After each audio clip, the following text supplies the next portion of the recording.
up, and now we have another wonderful presenter, main stage here.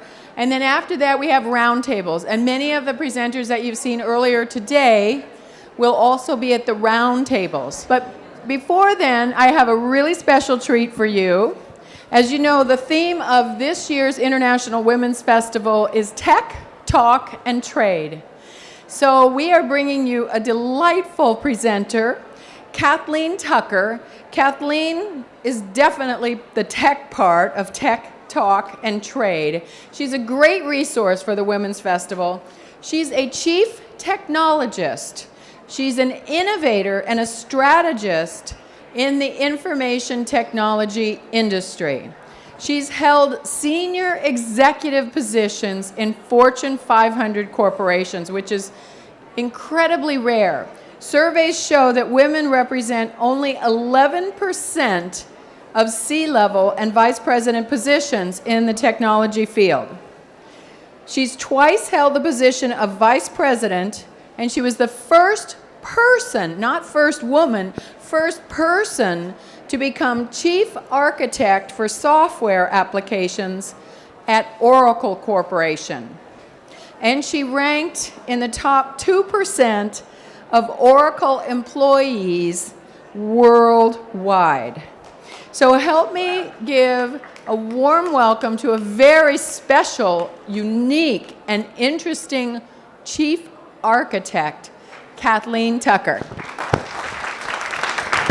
Thank you, Patty. When Patty invited me to represent women who have held leadership positions in technology, I accepted immediately. What she didn't tell me, Right. Get there. Good. What she didn't tell me was I would be following Rona Barrett on this stage, as well as incredible other strong women that are changing this world. I must clarify, I am not a chief architect at this time. I have moved on.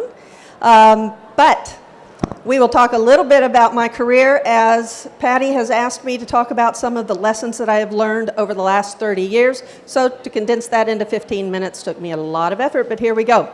So women that have climbed the corporate ladder had to do so in high heels, and I think that's one of the reasons that kept us back a bit. It is rough. Also, it's hard to imagine that so few women are in technology because one of the greatest computer scientists is a woman, Rear Admiral Grace Hopper. My career began, obviously, when I was very little, because everything in our life shapes what we do.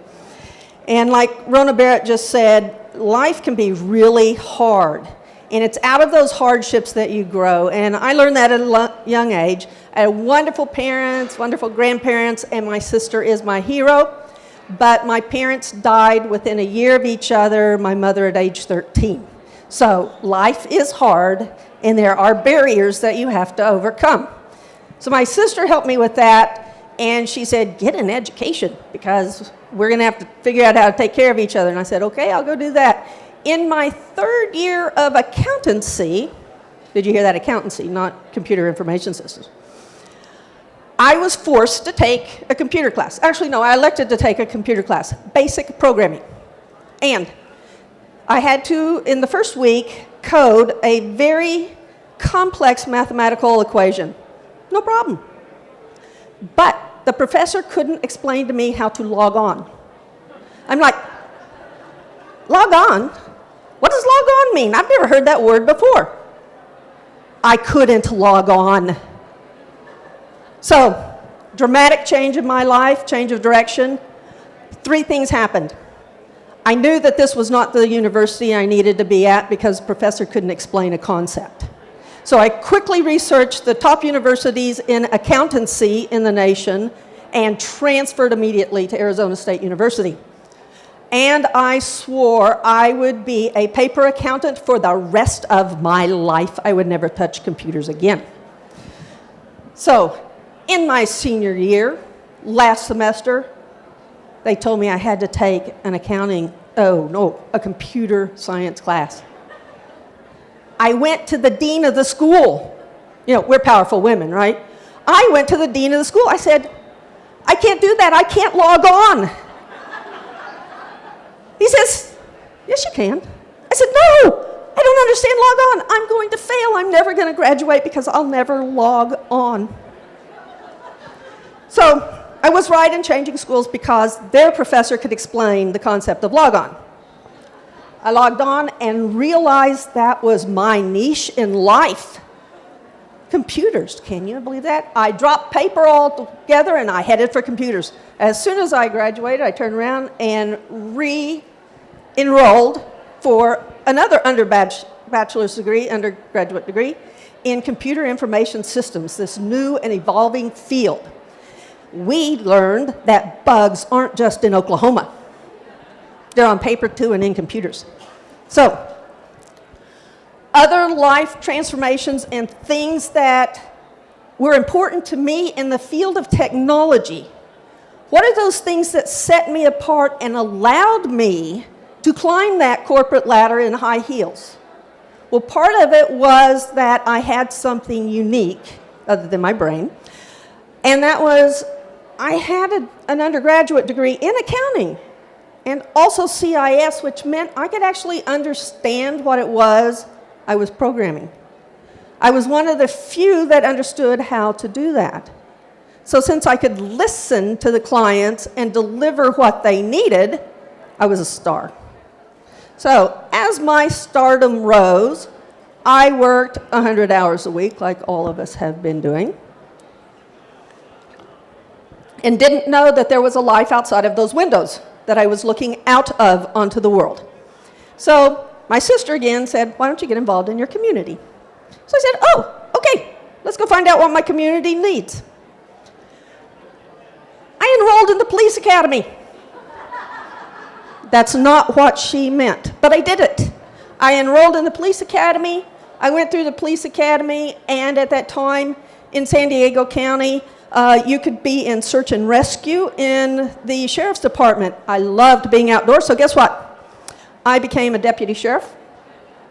And this is at the same time that I'm working my computer analyst, programming job. So now I'm doing 2 jobs, just not getting paid for one. And along comes an opportunity. There's a new computer system that needs maintaining, that needs developing, and that is called ARGIS, Automated Regional Justice Information System. Aha! What makes a person different in the field of technology? If you can understand your client's needs and provide a technological solution to those needs, guess what? You can be a star. The only thing that set me apart from all of the men who applied for that position, I was the only sworn officer.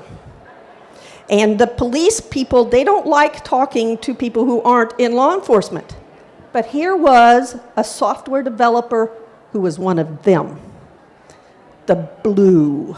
Even though we were brown and green, we were still part of the blue. Anyway, so if you want to have something that helps to elevate you, it's not always your education. It's your life experiences and how you apply them to your career. In fact, many people don't have to have any formal education at all to be superstars. But when you combine education as a tool, it makes a beautiful way to move through the ranks, if you're in law enforcement, or up the corporate ladder, whether you have heels or not. Now, another unexpected benefit of my involvement in the community was that I gained leadership skills. In technology, it's difficult to get leadership skills unless someone has singled you out and you're on that path to promotion, and normally that is a man. There are very few female role models. Now, I was fortunate, I had a female role model. You'll see about that in a minute.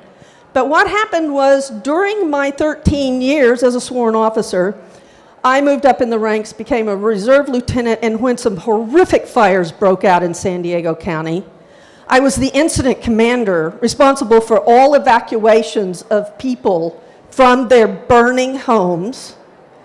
And I served in that capacity from 4 p.m. to midnight, and then turned over the command, grabbed a highway patrolman, told him he was driving me around, and we went into the fires at midnight. And as a fire would be burning a home, 2 homes later, we're pulling the people out and telling them to run, get in your cars and go. For that, I was awarded the American Legion Medal for Outstanding Heroism. Thank you. At that time, I was told I was the first woman to receive it. I believe I am probably still the only woman to receive it. But the point is not that I received that medal, but again, something outside of my chosen career drove my career in technology. It was called the serpentine factor.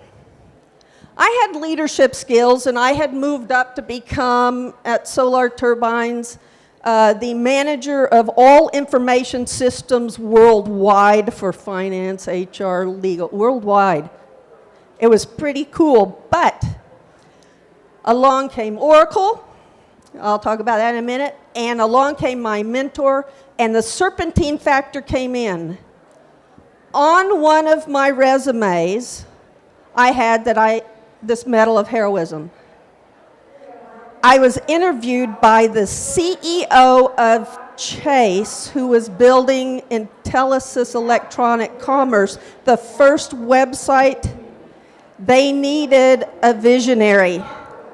The CEO interviewed me because he wanted to ask one question. Why did I get the Medal for Heroism? Had nothing to do with my credentials, had nothing to do with my education. What stood out? My total interview for that position, of which I did become a vice president and designed the first web portal for Chase Bank, was something outside of work, life experience. I think it's important that all of you know that there are times when it is okay to, in essence, step backwards in your career.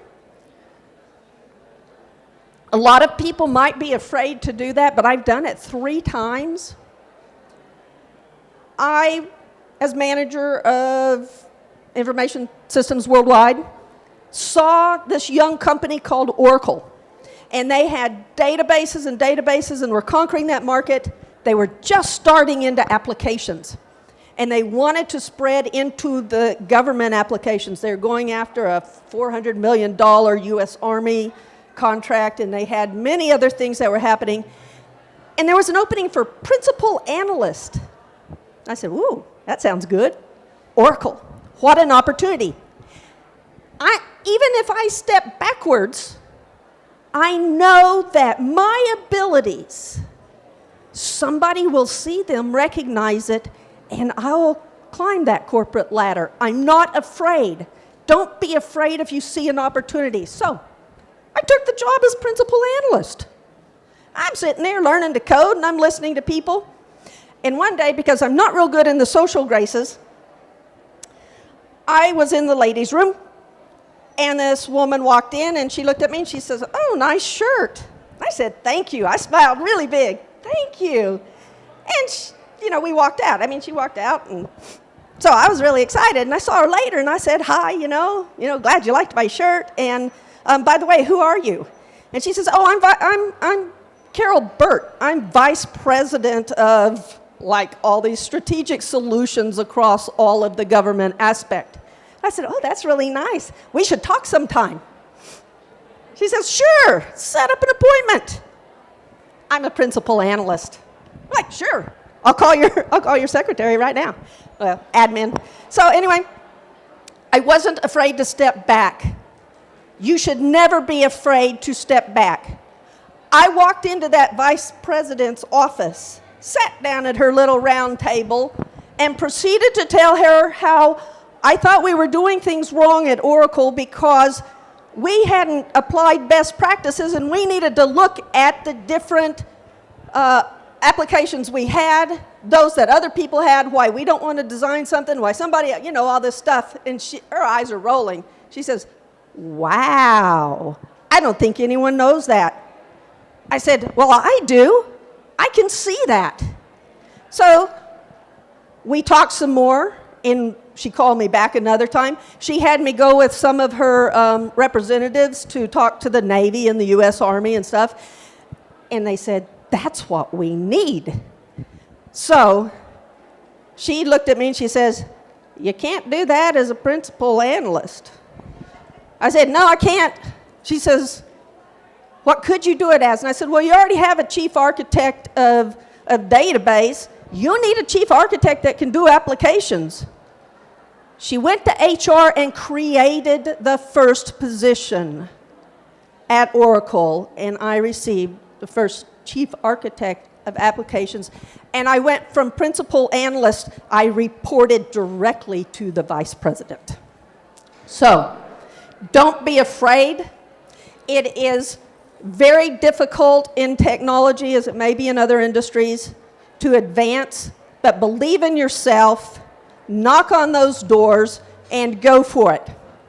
The other day, I was at Arizona State University with a recruitment team, and I was just assisting. And so the students were all waiting to be interviewed, and this young man said, so, what language do you program in?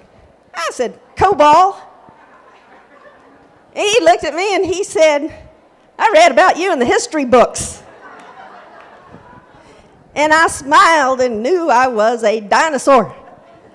But I'm a Tyrannosaurus Rex. I think that's the end. No, it isn't. I'm going to be at one of the round tables. There's lots of people at the round tables.